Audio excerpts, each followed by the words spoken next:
Mga minamahal kong kapatid kay Kristo, naway sumainyo ang biyaya at kapayapaan ng ating Panginoong Hesukristo.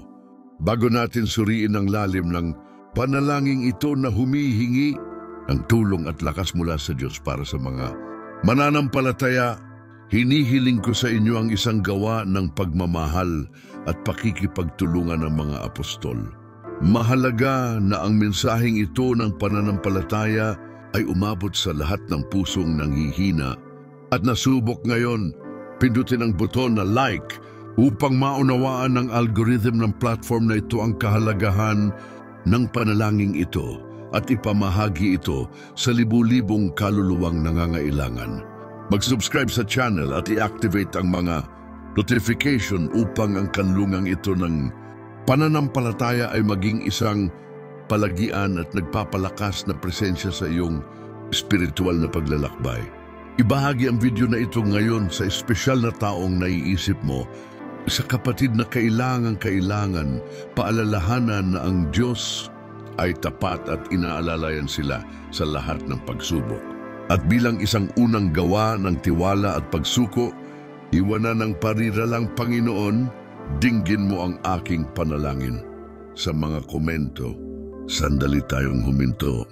Ipikit ang iyong mga mata kung kaya mo at maging mulat sa tunay na presensya ng Diyos Ama na tumitingin sa iyo ng may pagmamahal ng isang Ama at nakakakilala sa iyo sa iyong mga paghihirap.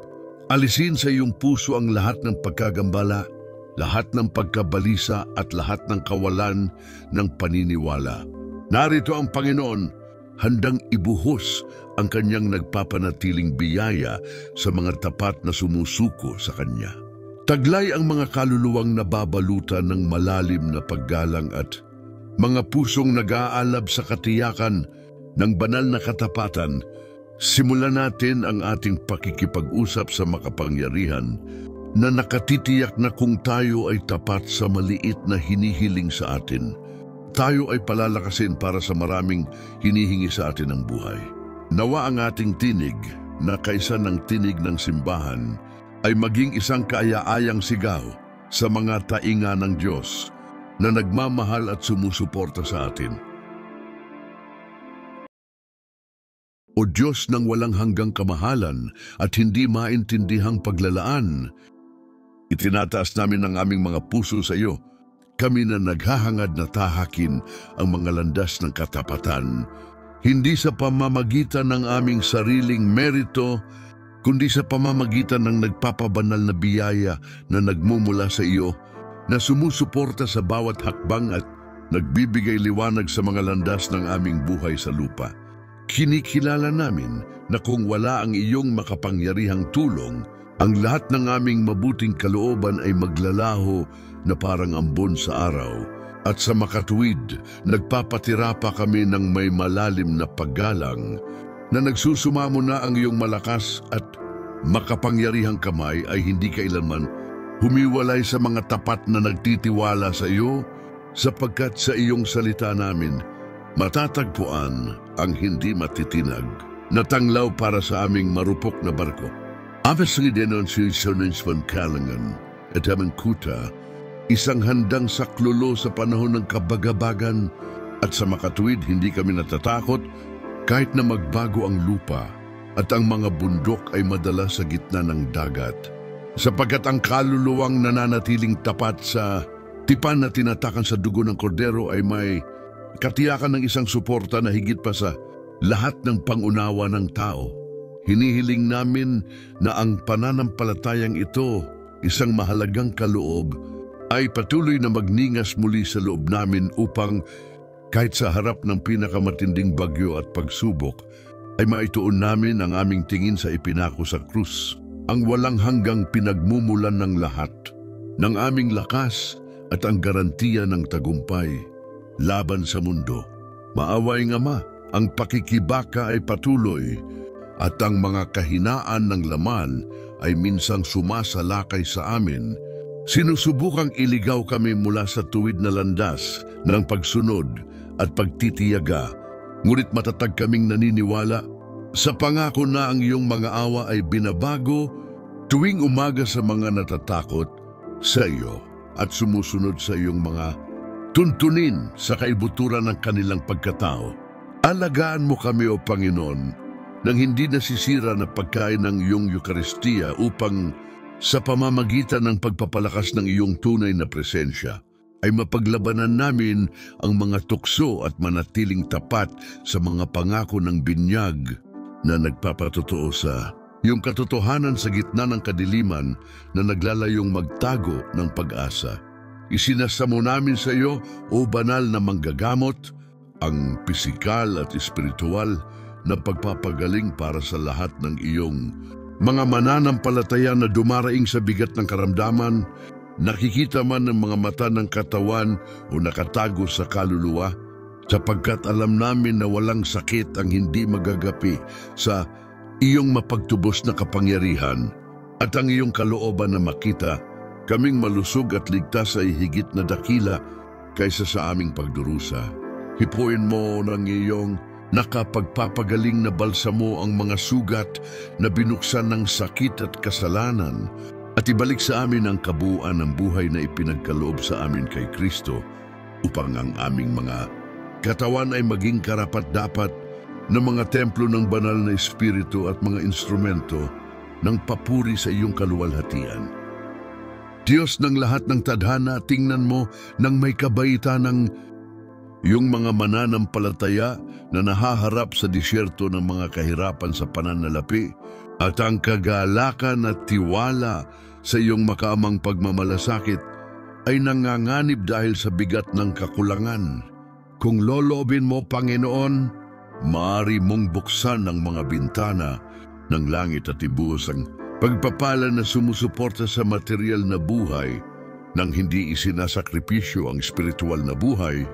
At naniniwala kami na sa iyo, nananahan ng walang sawang pinagmumulan ng lahat ng mabubuting bagay, sapagkat ikaw ang may-ari ng ginto at pilak, at ang panustos ng bawat nilalang ay bunga ng iyong walang maliw na pag-ibig.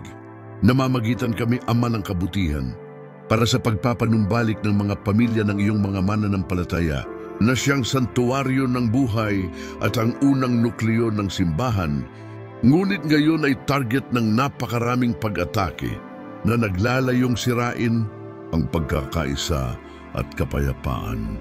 Nananawagan kami na ang banal na espiritu, ang tali ng pag-ibig, ay maibalik ang pagkakasundo ng mag-asawa, pagsunod sa magulang at paggalang sa isa't isa, na itinatayo ang bawat tahanan sa matibay na bato ng Ebanghelyo upang sila ay maging tunay na mga tanglaw ng katapatan at walang kondisyong pag-ibig sa mundong ito na lumalakad sa anino ng pagkakawatak-watak.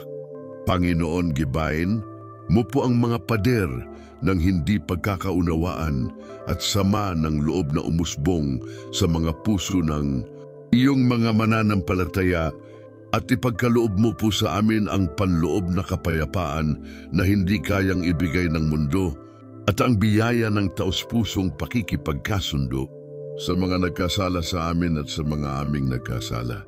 Naway ang pagpapakumbaba at pag-ibig ang maging aming moto upang sa pamamagitan ng pag-amin ng aming mga pagkakamali at banal na pagpapatawad, matuklasang muli namin ang landas ng ganap na pakikipag-isa sa iyo at sa aming mga kapatid na namumuhay sa pagpapala ng mga tagapamayapa. Panginoong Hesukristo, salitang nagkatawang tao, ikaw na naging tapat hanggang sa sukdulan, tinutupad ang kalooban ng Ama sa lahat ng bagay. Turuan mo po kaming yakapin ang aming pang-araw-araw na krus ng may parehong pagtanggap at parehong mapagsakripisyong pagmamahal. Batid mo na ang aming tunay na gantimpala ay nakalaan sa langit at ang aming maikling paghihirap ay magiging isang walang hanggang bigat ng walang kapantay na kaluwalhatian. Ipagkaloob mo po sa amin ang biyaya ng pangwakas na pagtitiis upang sa pamamagitan ng katapatan hanggang kamatayan, matanggap namin ang walang hanggang korona ng buhay na ipinangako mo sa amin. Tinitiyak sa amin ang iyong salita, maging tapat ka hanggang kamatayan At ibibigay ko sa iyo ang korona ng buhay, pahayag 2:10. At ang pangakong ito ang aming pinakamalaking pampatibay loob at ang dahilan ng aming tapat na pangako, sapagkat hindi namin hinahangad ang mga panandaliang kayamanan ng panahong ito, kundi ang tiyak na bayan kung saan wala ng pagtangis o sakit. Palakasin mo, banal na espiritu, ang espiritu ng mga mananampalataya na nakakaramdam ng pag-iisa at kawalan ng kakayahan o nahaharap sa espiritual na tigang, tukso ng panghihina ng loob o panlalamig sa pagsasagawa ng kawanggawa. Sapagkat ikaw ang pinakamahusay, ana taga-aliw at ang walang kabuluhang pinagmumulan ng pag-asa na hindi bumibigo. Paggalabin mo ang aming mga puso ng apoy ng iyong pag-ibig upang ang aming katapatan ay hindi lamang maging isang walang saysay na tungkulin, kundi isang masayang pag-uumapaw ng pasasalamat para sa kaligtasang malayang inialay sa amin sa krus.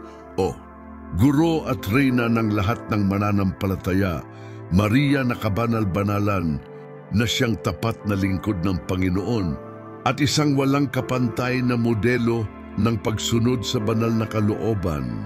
Mamagitan ka para sa amin sa pamamagitan ng iyong anak upang sa pagsunod sa iyong halimbawa ng katahimikan at pagmumuni-muni sa salita, mapanatili naming buo ang aming pananampalataya sa gitna ng mga pagsubok at patibong ng kaaway ng aming kaligtasan.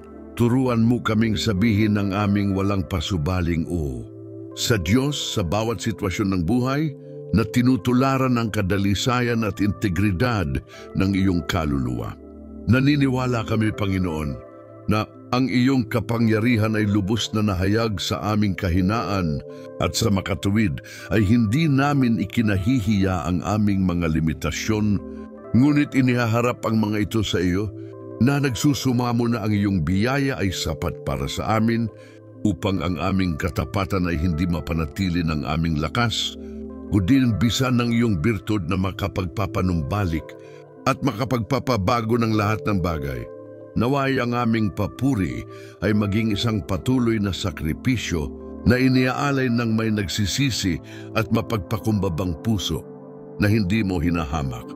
Ibuhos o mabuting pastor, sa iyong mga mananampalataya ang espiritu ng karunungan at pag-unawa upang hindi kami maligaw ng mga hangin ng kakaibang mga doktrina o ng mga lumilipas na uso, kundi upang manatili kaming matatag sa tradisyong apostoliko at sa walang hanggang turo ng banal na simbahan, ang haligi at pundasyon ng katotohanan. Naway ang katapatan sa wastong doktrina ang maging aming kompas at aming kalasag laban sa mga kamalian na naghahangad na akitin maging ang mga hinirang.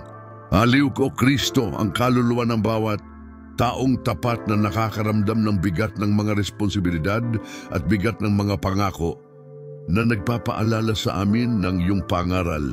Magsiparito kayo sa akin, kayong lahat na napapagal at nabibigatan, at bibigyan ko kayo ng kapahingahan. Mateo 11:28.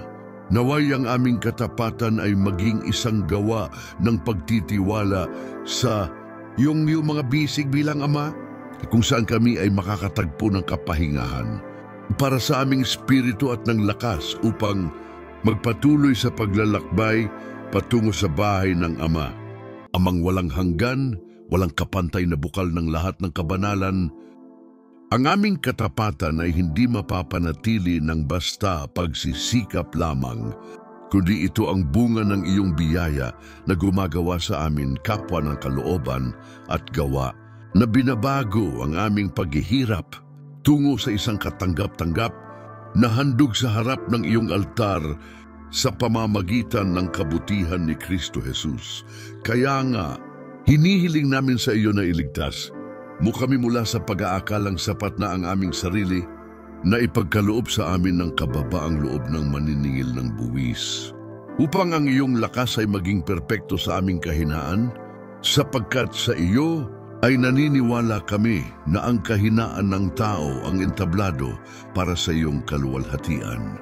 O Panginoon, alam mo ang kaibuturan ng aming kaluluwa at alam mo kung gaano kahirap ang pakikibaka laban sa lumang tao na nananahan sa amin.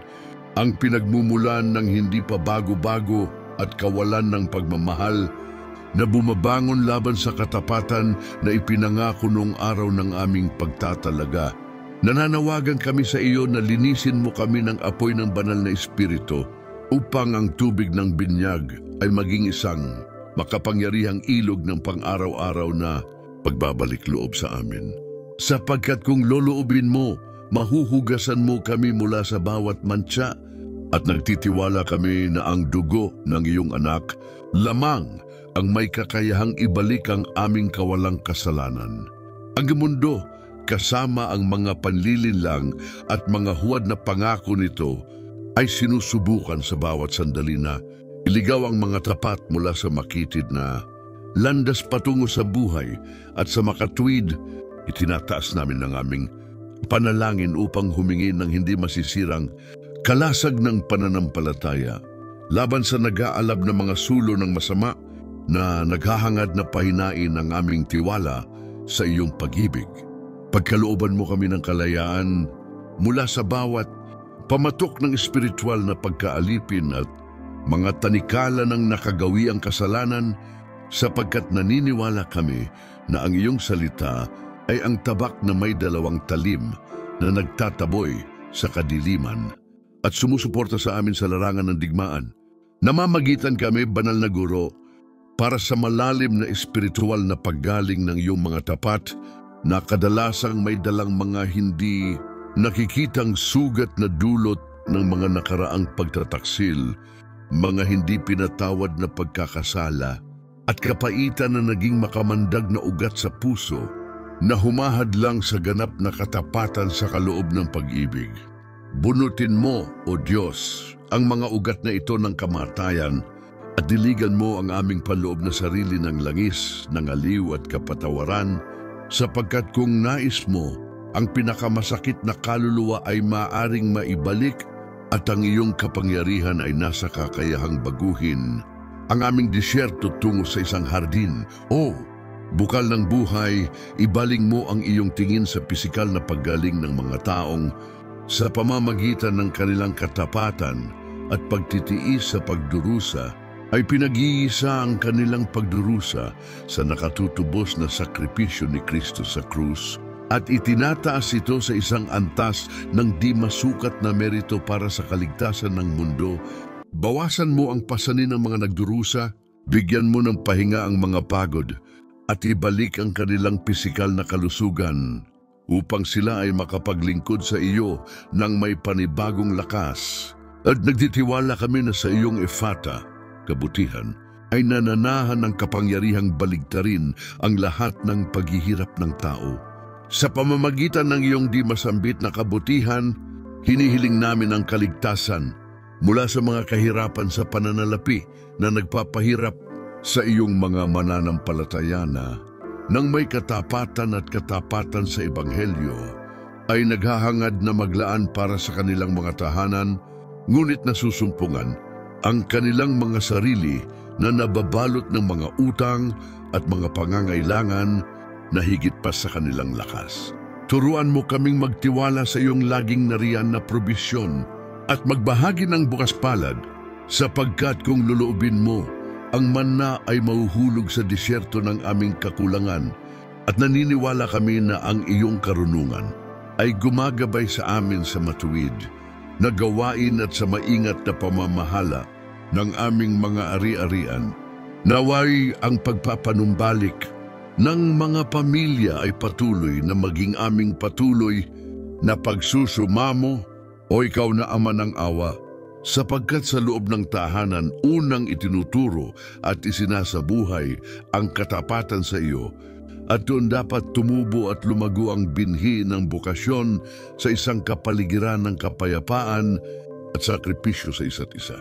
Kalagin ang mga buhol ng alitan, ibalik ang mga nagkalat na anak sa yakap ng ama at ina, At naniniwala kami na kung tayo ay magkakaisa sa panalangin, ang buong pamilya ay maliligtas, gaya ng ipinangako mo sa iyong lingkod na si Pablo.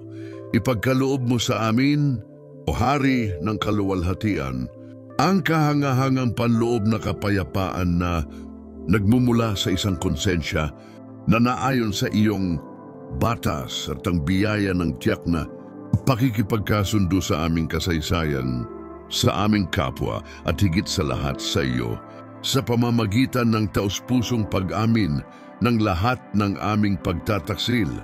Naway ang aming mga puso na punit ng kahinaan ay makatagpo ng kapahingahan sa iyong banal na puso, sapagkat kung bibigyan mo kami ng kaloob na kapatawaran, mapapatawad namin ang lahat ng bagay, at ang iyong kapayapaan na higit sa lahat ng pag-iisip ay magbabantay sa aming mga iniisip. Naalala namin ang iyong babala, Panginoon. Ang tapat sa kaunti ay tapat din sa marami. Lucas 16:10.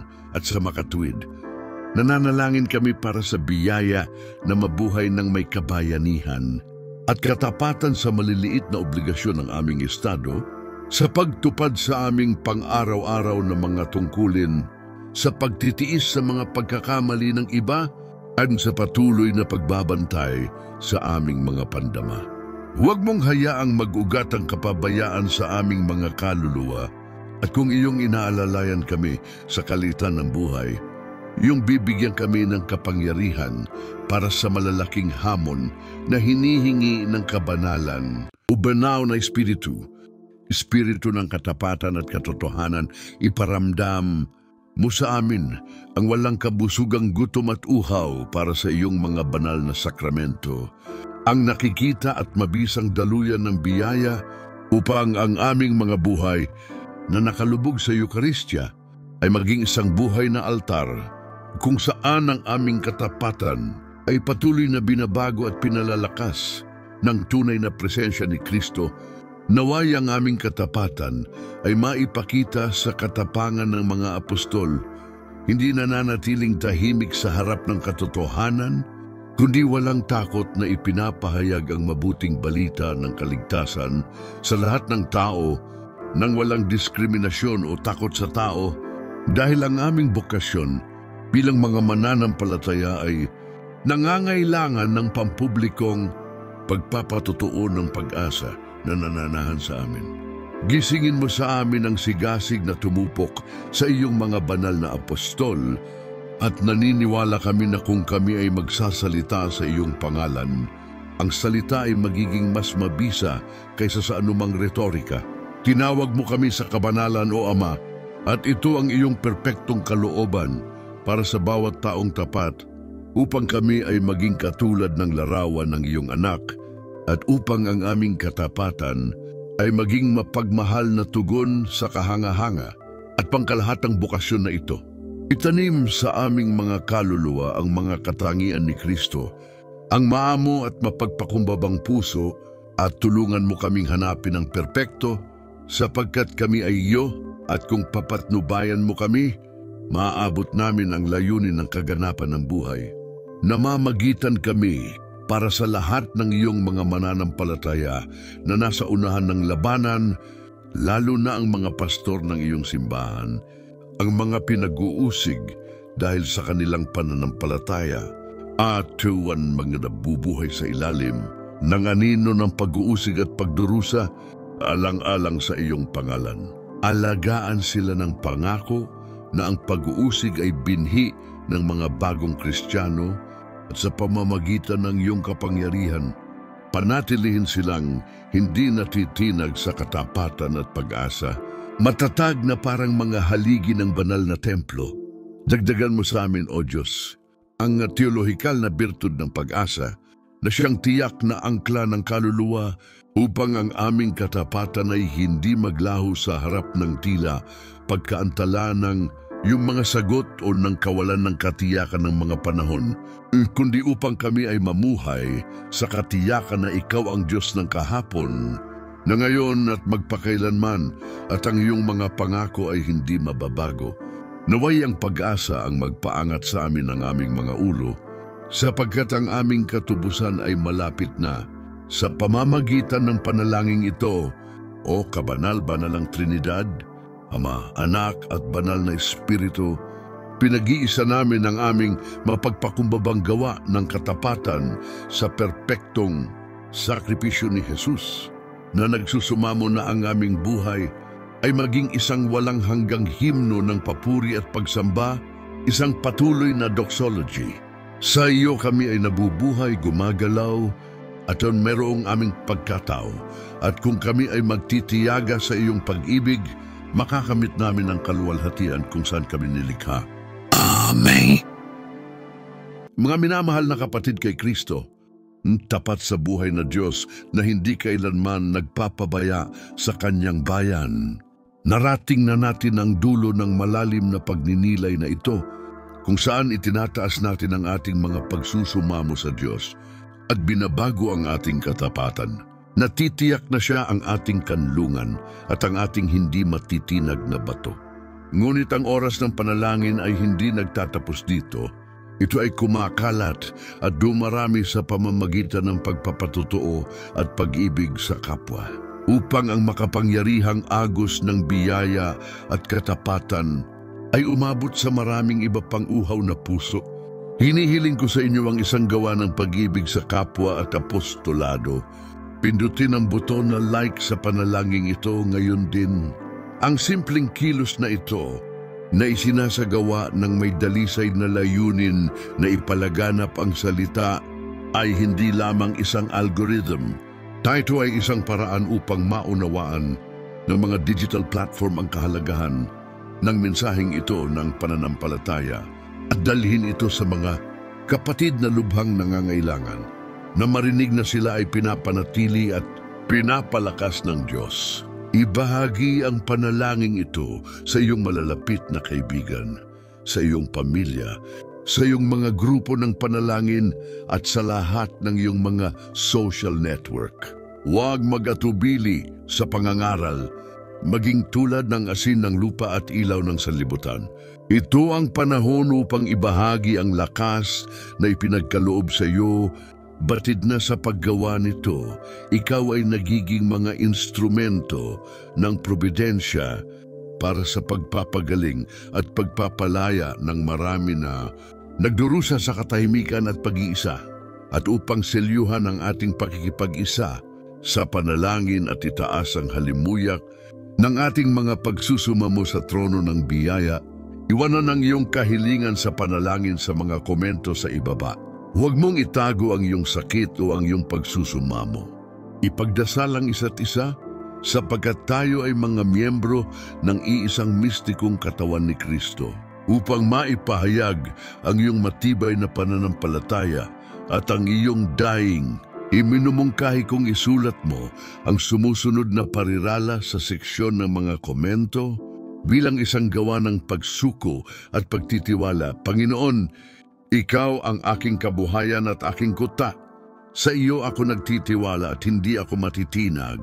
Panghuli, kung ang channel na ito ay isang tunay na kanlungan para sa iyo, isang permanenteng tolda ng panalangin kung saan ang katapatan ng Diyos ay ipinapahayag araw-araw at ang pananampalataya ay pinapakain ng katatagan ng doktrinang Katoliko, mag-subscribe sa channel ngayon at i-activate ang notification bell.